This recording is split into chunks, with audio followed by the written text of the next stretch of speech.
तो इस क्वेश्चन को करते हैं हम प्रतिस्थापन विधि से। इस क्वेश्चन को कौन सी विधि से करेंगे? प्रतिस्थापन विधि से। तो हम यहाँ लिखेंगे प्रतिस्थापन विधि से हल करने पर। क्या लिखेंगे? प्रतिस्थापन विधि से हल करने पर। कौन सी विधि लिखना पड़ेगा आपको? जिस भी विधि से हल करना हो तो उसको लिख देना है। तो प्रतिस्थापन विधि से हल करने पर, विधि से हल करने पर। तो यहाँ प्रतिस्थापन विधि से हल करेंगे तो लिखेंगे यहाँ पर समीकरण। प्रतिस्थापन विधि से हल करने के लिए आप या तो समीकरण 1 को ले सकते हो या समीकरण 2 को ले सकते हो। तो यहाँ पर मैं लिखूंगा समीकरण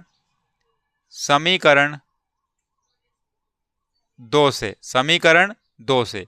तो समीकरण 2 से लेंगे हम, यहाँ पर समीकरण 2 लिख देंगे हम। तो समीकरण 2 क्या है? x माइनस वाई बराबर कितना दिया है? 4। ये समीकरण 2 है। तो प्रतिस्थापन का मतलब ये होता है कि या तो x बराबर निकाल लो या फिर y बराबर निकाल लो, x बराबर निकाल लो या फिर y बराबर निकाल लो। तो x बराबर कितना है? 4, और ये माइनस का उधर जाएगा तो क्या हो जाएगा? प्लस का y हो जाएगा।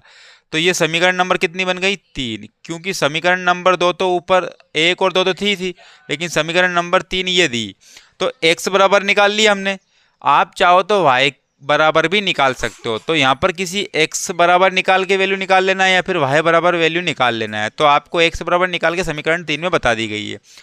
अब हमने समीकरण यहाँ पर किसको किया था? 2 को किया था। समीकरण किसको किया था? 2 को। अब समीकरण 3 बन गई है। तो हम यहाँ लिखेंगे समीकरण 1, अभी 1 के साथ कुछ नहीं किया, तो यहाँ लिखेंगे समीकरण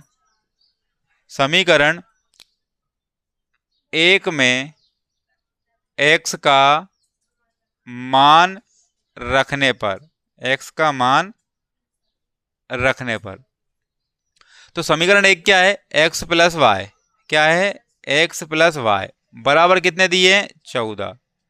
तो x बराबर, यानी कि x की वैल्यू क्या रखनी है? 4 प्लस वाई। क्या रखनी है? 4 प्लस वाई। ये x की वैल्यू आई है इतनी, तो और प्लस में क्या है? y पहले से ही है, बराबर 14।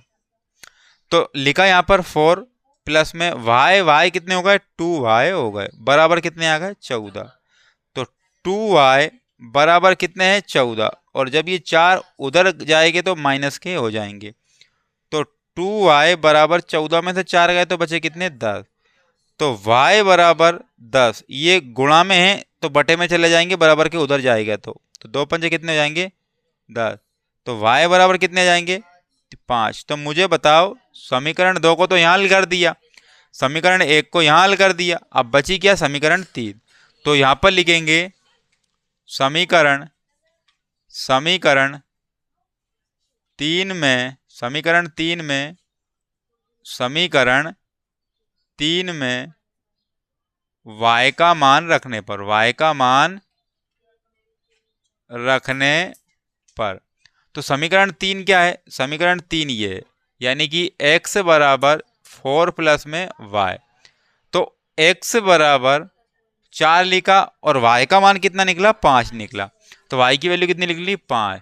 तो x बराबर 4 और 5 कितने हो गए? 9। तो ये x की वैल्यू निकाल ली, x की वैल्यू निकाल ली। तो यहाँ पर x की वैल्यू कितनी आ गई? 9, और y की वैल्यू कितनी आ गई? 5। तो हम यहाँ लिखेंगे अतः x और y का मान क्रमशः x की वैल्यू कितनी आई? 9, और y की वैल्यू कितनी आई थी? 5 है। और ये आपका क्या हो जाएगा? आंसर हो जाएगा।